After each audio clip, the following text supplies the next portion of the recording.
Hello दोस्तों, आज हम लोग डिस्कस करेंगे साइक्रोमेट्रिक प्रोसेस के बारे में। तो साइक्रोमेट्रिक प्रोसेस पढ़ने से पहले हम लोगों को साइक्रोमेट्रिक चार्ट्स और साइक्रोमेट्रिक प्रॉपर्टीज़ पता होनी चाहिए। अगर आप लोगों ने हमारे वीडियोस देखे हैं पुराने वाले साइक्रोमेट्रिक प्रॉपर्टीज़ और साइक्रोमेट्रिक चार्ट्स वाले, तो आप इस वीडियो को देखें, कंटिन्यू करें। अगर नहीं देखे हैं तो आपसे रिक्वेस्ट है, पहले आप साइक्रोमेट्रिक चार्ट्स और साइक्रोमेट्रिक प्रॉपर्टीज़ वाले वीडियोज़ देख लें, ताकि वो फिर आपको ये समझने में कोई दिक्कत ना हो। तो क्या होता है हमारा साइक्रोमेट्रिक प्रोसेस हमारे जो होते हैं वो एयर कंडीशनिंग में हम लोग यूज़ करते हैं। और किस लिए यूज़ करते हैं? ताकि हम जो प्रॉपर्टीज़ हैं मॉइस्ट एयर की, साइक्रोमेट्रिक प्रॉपर्टीज़ हैं, उसको हम अपने हिसाब से चेंज कर सकें, या जो हमारी रिक्वायरमेंट है उस हिसाब से हम उसे चेंज कर सकें। तो वो प्रोसेस जिसमें हम साइक्रोमेट्रिक प्रॉपर्टीज़ को चेंज करते हैं, वेरी करते हैं अपनी सहूलियत के हिसाब से, अपनी रिक्वायरमेंट के हिसाब से, उन प्रोसेस को हम लोग क्या बोलते हैं? Psychrometric processes. ये हमारे लगभग 8 साइकोमेट्रिक प्रोसेसेस यहाँ पे हमने लिख रखे हैं। ये आने वाली वीडियोस में हम एक एक करके इन सारे प्रोसेसेस को डिस्कस करेंगे।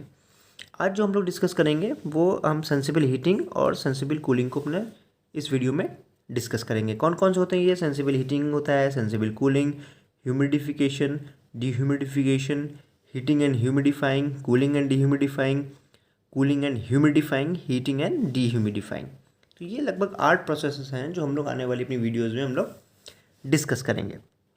ठीक है, तो सबसे पहले चलिए हम स्टार्ट करते हैं किसके बारे में? सेंसिबल हीटिंग के बारे में।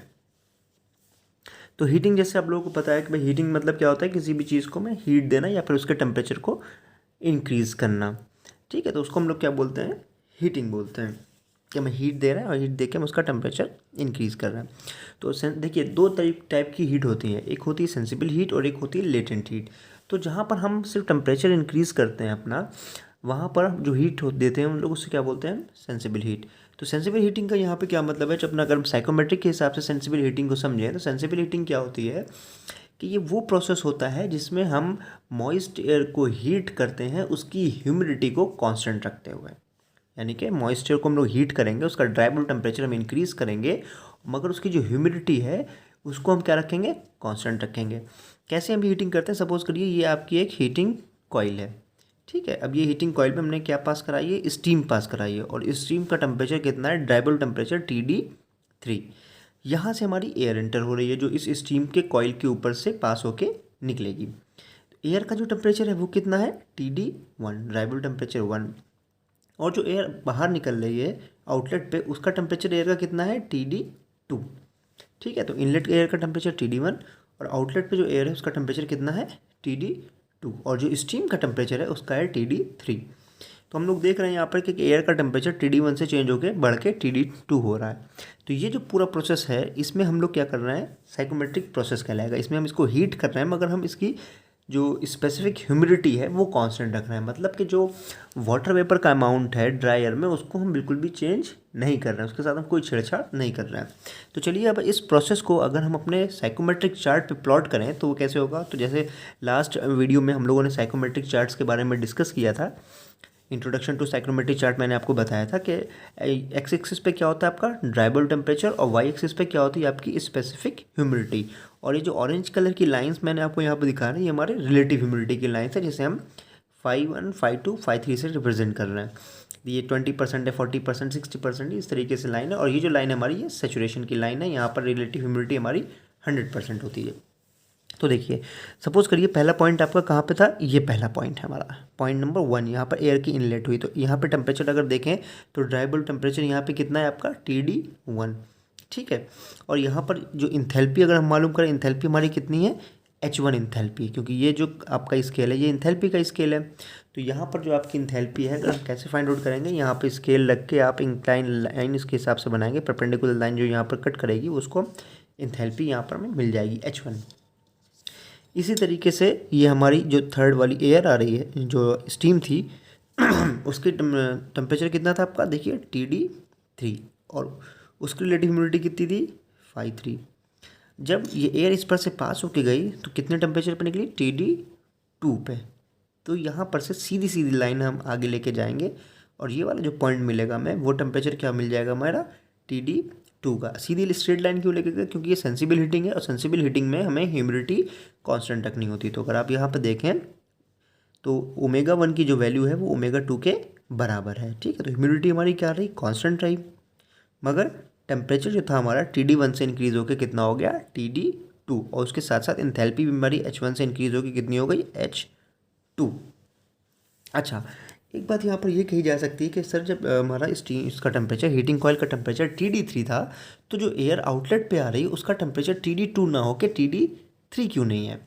ठीक है, तो यहाँ पर एक टर्म यहाँ पर जो आता है जिसको हम आगे अपने चल के वीडियोस में डिस्कस करेंगे, बाईपास फैक्टर, या फिर कह लें उस वजह से ये हमारा जो टेम्परेचर है TD2 या TD3 के बराबर नहीं, या फिर कह लें कि ये कॉइल की इनएफिशिएंसी है, कि कॉइल हमारा ये 100% एफिशिएंट नहीं है जो पूरी पूरी हीट एक्सचेंज करा के उसे TD3 तक ले आए, इसलिए ये TD1 से TD2 बन रही है। तो बाईपास फैक्टर है, उसे हम अगली वीडियोज़ के लिए, आने वाली वीडियोज़ के लिए छोड़ देते हैं। ठीक है, तो यहाँ पर ये प्रोसेस हमारा हमें समझ में आ गया। सेंसिबल हीटिंग क्या है, मतलब 1 से लेके 3 तक आ रही है। अब देखें इस प्रोसेस में हमारा क्या हो रहा है कि टेम्परेचर तो बढ़ रहा है, ड्राई टेम्परेचर, क्योंकि TD1 से TD2 तक आ रहा है, ह्यूमिडिटी हमारी कांस्टेंट रह रही है, मगर जो रिलेटिव ह्यूमिडिटी है वो हमारी डिक्रीज़ हो रही है। रिलेटिव ह्यूमिडिटी डिक्रीज़ होकर कहाँ से आ रही है, 5.1 से डिक्रीज़ होकर रिलेटिव ह्यूमिडिटी कहाँ पे पहुँच गई हमारी, 5.2 पे। तो अब हमारा सवाल ये उठा कि जब स्पेसिफिक ह्यूमिडिटी कांस्टेंट है तो रिलेटिव ह्यूमिडिटी क्यों हमारी डिक्रीज़ हो रही है। तो रिलेटिव ह्यूमिडिटी हमारी डिक्रीज़ इसलिए हो रही है, अगर आपको ध्यान हो तो रिलेटिव ह्यूमिडिटी का मैंने फॉर्मूला आप लोगों को क्या बताया था कि रिलेटिव ह्यूमिडिटी क्या होती है आपकी, अगर हम रिलेटिव ह्यूमिडिटी को 5 से रिप्रेजेंट कर रहे हैं तो रिलेटिव ह्यूमिडिटी की जो होता है फॉर्मूला वो होता है PV अपॉन PS। PV क्या है यहाँ पे, PV जो है आपकी जो वेपर्स, वाटर वेपर्स मौजूद है ड्राई एयर में, उसका जो पार्शियल प्रेशर है वो, और PS क्या है, वही वाटर वेपर्स, अगर ये जो एयर आपकी सैचुरेटेड स्टेट में आ जाए उसका जो प्रेशर होगा वो PS होगा। ठीक, तो जैसे जैसे देखिए आपने यहाँ से टेम्परेचर बढ़ाया, ये टेम्परेचर 0.1 से 0.2 तक पहुँचा, तो क्या होगा कि सैचुरेटेड जो हमारा प्रेशर होगा ये भी क्या हो जाएगा, इंक्रीज़ हो जाएगा, ये जो PS है ये भी इंक्रीज़ हो जाएगा, और PV जो है आपका वो हमारा क्या रहेगा, कांस्टेंट रहेगा, क्योंकि एयर का जो वाटर वेपर्स है उनमें तो हम कुछ चेंजेस कर नहीं रहे हैं, तो PV हमारा सेम रहेगा। मगर हमारा इस TD2 के रिस्पेक्ट में जो सैचुरेटेड प्रेशर है वो क्या होगा, बढ़ जाएगा, इसलिए रिलेटिव ह्यूमिडिटी की वैल्यू क्या होगी, कम हो जाएगी। चलिए, अच्छा इससे और अगर अच्छे से एग्जाम्पल्स हम आपको एक समझाने की चाहें, कोशिश करें, तो सपोज़ करिए कि आपका एयर है, ये मैंने बताया कि ये हमारा एक एयर का पैकेट है, हम एयर एनवलप कह लें, हम कह लें एयर हमारी ये है मॉइस्ट एयर, ये कितने डिग्री पे है, ये है हमारी एयर 10 डिग्री सेल्सियस पे, कितनी पे है, 10 डिग्री सेल्सियस पे, और ये इस पूरे एयर में सेचुरेटेड है, वाटर वेपर पूरा क्या है, वाटर वेपर से सेचुरेटेड है। तो अगर हम बात करें कि 10 डिग्री सेल्सियस पे जो सेचुरेटेड एयर है वो अपने अंदर कितना मास रखेगी वाटर वेपर का, तो ये वाटर वेपर का मास रखती है 10 डिग्री सेल्सियस पे, मान लेते हैं हम लोग ये 7.76 किलोग्राम रखती है। ठीक है, ग्राम। ठीक, 1 kg अगर आपने ड्राई एयर ली 10 डिग्री सेल्सियस पे, तो उसमें जो वेपर का होगा वो मास कितना होगा, 7.76 ग्राम। अब हमने इस एयर का टेम्परेचर बढ़ाया, और बढ़ा के हमने इस एयर का टेम्परेचर कितना कर लिया, 20 डिग्री सेल्सियस कर लिया, ये देख रहे हैं आप। अब हमने इसका टेम्परेचर कर लिया कितना, 20 डिग्री सेल्सियस। तो जब आपने इसका टेम्परेचर 20 डिग्री सेल्सियस करा, तो जितनी वाटर वेपर पहले थी 7.76 ग्राम, वो अभी भी इसके अंदर है। ठीक है, वो अभी भी क्या है इसके अंदर, कितनी है, 7.76 ग्राम। ठीक,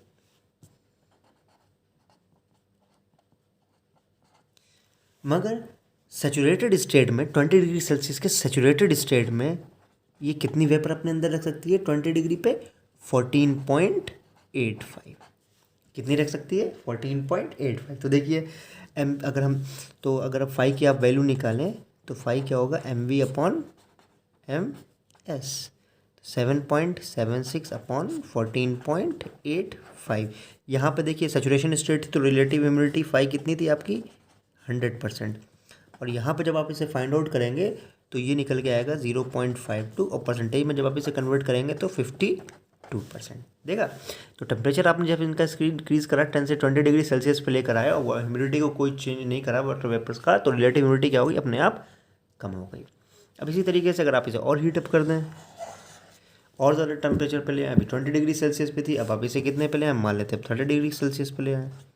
तो जब आप इसे 30 डिग्री सेल्सियस पे लेकर आएंगे तो अब क्या होगा, एक्चुअल में जो मास है इसका वेपर का वो कितना रहेगा, वो तो उतना ही रहा, कितना रहा, mv = 7.76। बट अगर 30 डिग्री पे आप देखें कि कितना सेचुरेशन स्टेट में अपना रख सकती है, तो वो रख सकती है 27.69 ग्राम। ठीक है, तो अब अगर इस कंडीशन में आप फाई की वैल्यू निकालें तो 7.76 डिवाइड बाई 27.69, जब इसे आप सॉल्व करेंगे तो ये लगभग निकल के आएगा 0.28। तो जैसे जैसे आप टेम्परेचर को इंक्रीज़ कर रहे हैं ह्यूमिडिटी को, मगर एक कंडीशन यहाँ पे ये है कि स्पेसिफिक ह्यूमिडिटी ओमेगा जो है वो हमें क्या रखना है, कांस्टेंट रखना है। तो ह्यूमिडिटी को आप स्पेसिफिक ह्यूमिडिटी को अगर आप कांस्टेंट रखेंगे और टेम्परेचर को इंक्रीज़ करते रहेंगे तो रिलेटिव ह्यूमिडिटी जो है वो एग्जाम्पल से मैंने आपको समझाया क्या होती रहेगी, कम होती रहेगी। यहाँ पे कितनी थी, 100% थी, फिर हो गई आपकी 52%, फिर हो गई आपकी 28%। तो उम्मीद करता हूँ इस एग्जाम्पल से आपको ये समझ में आ गया होगा कि किस तरीके से अगर हम लोग टेम्परेचर बढ़ाएं तो स्पेसिफिक ह्यूमिडिटी उसकी कम हो जाती है। चलिए यहाँ तक तो क्लियर हो गई। अब हम लोग देखेंगे कि कितना इसमें हमारा हीट का हमें इनपुट देना पड़ा टेम्परेचर बढ़ाने के लिए TD1 से TD3 तक। तो कितना हीट इनपुट हमें देना पड़ा, यहाँ पे देखिए Q हीट, S हमने क्या है सेंसिबल हीटिंग है इसलिए हमने S यहाँ पे दे रखा है। तो क्या फॉर्मूला है हमारा, MA और इंथैल्पी डिफरेंस। MA क्या है हमारा, mass of air, enthalpy difference H2 - H1, क्योंकि हमने हीट करा है तो इंथैल्पी बढ़ गई है, तो final enthalpy minus initial enthalpy H2 - H1। और इंथैल्पी क्या होती है, CP/T। तो MA CP H2 की जगह क्या हो जाएगा, H2 का जो टेम्परेचर है वो कितना है, ड्राइबल टेम्परेचर 2 माइनस H1 का टेम्परेचर कितना है, ड्राइबल टेम्परेचर 1। ठीक है, तो MA CP। अब देखिए CP यहाँ पर जो है वो क्या है, हमारा पूरा मॉइस्ट एयर जो है उसकी स्पेसिफिक हीट है। तो अब इसकी CP को हम लोग क्या करेंगे, ब्रेक करके लिखेंगे। तो यहाँ पे क्या ब्रेक करके लिखेंगे, MA CPA। ये CPA क्या है, ये CPA है आपकी ड्राई एयर की specific heat. MA CPA TD2 - TD1 plus MA अब CPV। अब CPV यहाँ पर क्या है, ये CPV जो है जो आपकी वेपर्स प्रेजेंट हैं एयर में वो उसकी स्पेसिफिक हीट है। और इसकी स्पेसिफिक जब आप लिखेंगे तो इसको आप ओमेगा से क्या करेंगे, मल्टीप्लाई करेंगे, CPV ओमेगा TD2 - TD1। ठीक है, अब यहाँ पर क्या कॉमन मिल रहा है हमें, TD2 - TD1 हमें कॉमन मिल रहा है और MA कॉमन मिल रहा है। तो ये आप इस पूरी एक्सप्रेशन से कॉमन ले लें, MA कॉमन लिया, TD2 और माइनस TD1 कॉमन ले लिया, फिर ब्रैकेट में अंदर क्या बचा, CPA plus omega CPV। CPA मैं फिर से बता दूँ क्या है आपको, ये स्पेसिफिक हीट है एयर की, और CPV क्या है, ये स्पेसिफिक हीट है हमारी जो वेपर्स उसमें प्रेजेंट हैं। ठीक है, अच्छा स्पेसिफिक हीट ऑफ एयर की वैल्यू हम कितनी लेते हैं, वो होती है हमारी 1.005, और स्पेसिफिक हीट जो हमारी वेपर्स है उसकी जो वैल्यू होती है CPV की वो होती है 1.88।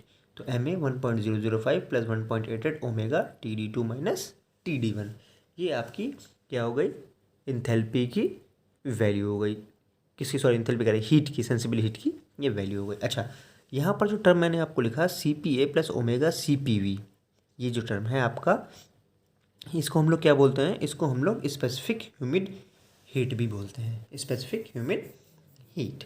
ठीक है, और इसको अगर आप इन शॉर्ट लिखें तो ये किसके बराबर होता है, यहाँ पर जो ये CP है ये किसके बराबर है आपका, CPA plus omega, what is omega, omega क्या है यहाँ पे, ओमेगा है आपका ये स्पेसिफिक ह्यूमिडिटी, और CPV क्या है, वेपर की आपकी स्पेसिफिक हीट।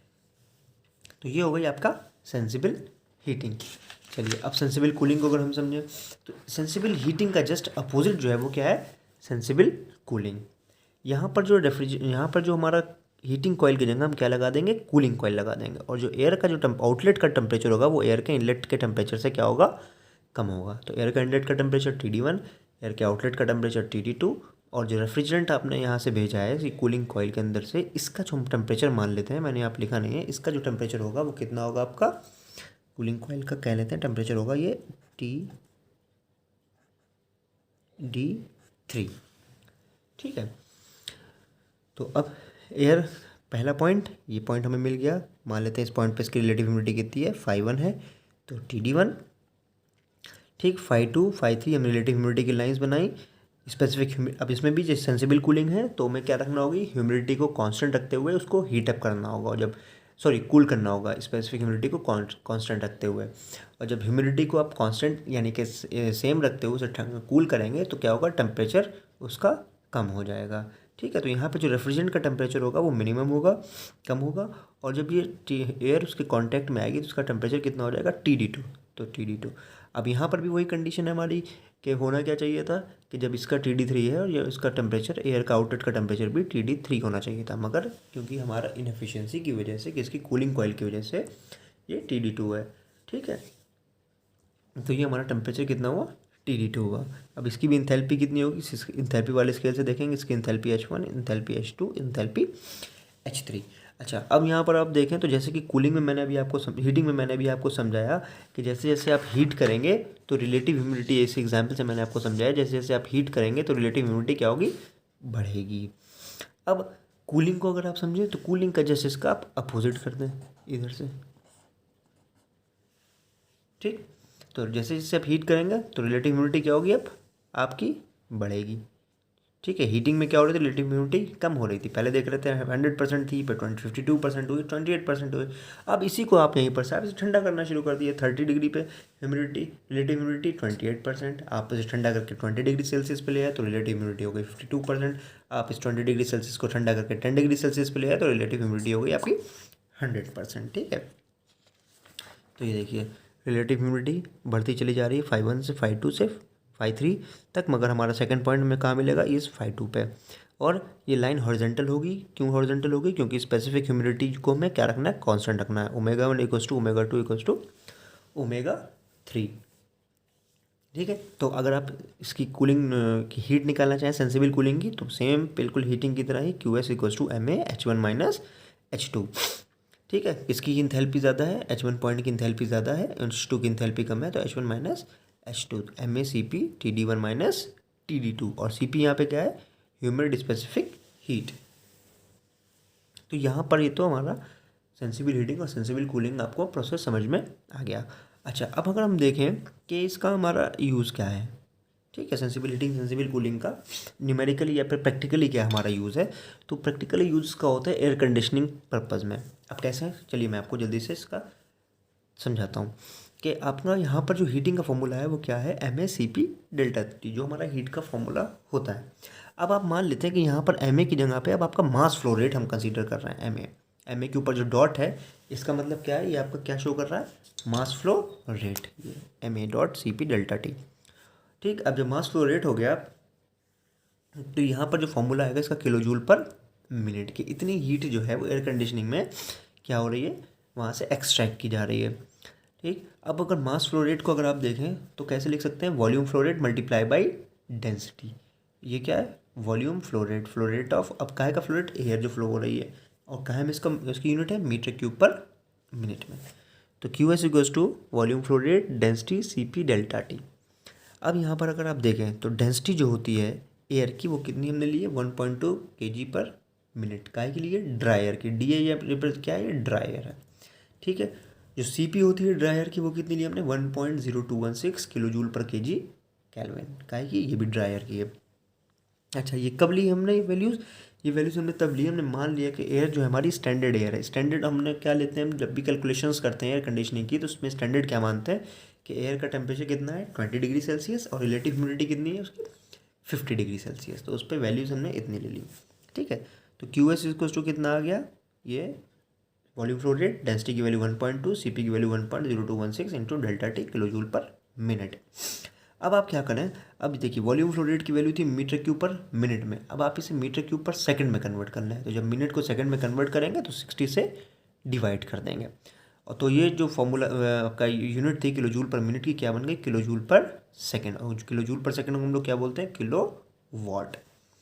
तो QS क्या निकल के आ गया, 0.02044 volume flow rate delta T। तो इस फॉर्मूले से हम लोग क्या करेंगे, वॉल्यूम फ्लो रेट की अपनी वैल्यू हम लोग फाइंड आउट कर सकते हैं कि कितना हमें एयर का वहाँ पे फ्लो कराना चाहिए, कितने किसमें के लिए कि हम इतना अमाउंट ऑफ हीट को एक्सट्रैक्ट कर सकें। अच्छा देखिए QS कैसे मिलेगा। QS तो हमें पता ही होगा कि हमारा लोड कितना है घर का, कि सपोज़ करिए हमें पता है कि इस रूम में हमें कैलकुलेट कर रखा है कि हमें 2 TR का AC हमें लगाना है, तो 2 TR हो गया QS, ठीक है। डेल्टा T टेम्परेचर हमें अपने हिसाब से सेट करना होता है कि भाई हम इतना टेम्परेचर सेट करना चाह रहे हैं, कितना कि हमें 20 डिग्री होना चाहिए या 27 होना चाहिए, 28 होना चाहिए। तो टेम्परेचर डिफरेंस भी हमारा मालूम होता है हमें इनपुट में। हमारा जो मेन मोटिव होता है क्या होता है, ये वॉल्यूम फ्लो रेट। जब आप HVAC वगैरह पढ़ेंगे तो उसमें क्या होंगे, वॉल्यूम फ्लो रेट की वैल्यू में पता होनी चाहिए। तो इस फॉर्मूले से हमें वॉल्यूम फ्लो रेट भी पता लग जाता है। तो ये था आज हम लोगों का वीडियो, जिसमें हम लोगों ने 2 प्रोसेस पढ़े साइकोमेट्रिक प्रोसेस के। कौन कौन से 2 साइकोमेट्रिक प्रोसेस, एक पढ़ा हम लोगों ने सेंसिबल हीटिंग और एक पढ़ा हमने सेंसिबल कूलिंग। जहाँ पर भी सेंसिबल वर्ड आएगा आप समझ लेंगे कि वहाँ पर स्पेसिफिक ह्यूमिडिटी हमारी क्या रहेगी, कांस्टेंट रहेगी। सिर्फ टेम्परेचर जो है, ड्राइवेबल टेम्परेचर, वो इंक्रीज़ करेगा। तो सेंसिबल हीटिंग क्या है भाई, ड्राइवेबल टेम्परेचर को हम लोग इंक्रीज़ करेंगे स्पेसिफिक ह्यूमिडिटी को कांस्टेंट रखते हुए। और सेंसिबल कूलिंग क्या है, ड्राइवेबल टेम्परेचर को हम लोग कम करेंगे स्पेसिफिक ह्यूमिडिटी को कांस्टेंट रखते हुए। दोस्तों अगर ये प्रोसेस आपको समझ में आए हो तो प्लीज़ हमारी वीडियो को लाइक करें, चैनल को सब्सक्राइब करें, और इस वीडियो को अपने फ्रेंड्स के साथ भी आप ज़्यादा से ज़्यादा शेयर कर सकते हैं। थैंक यू दोस्तों, thank you for watching this video.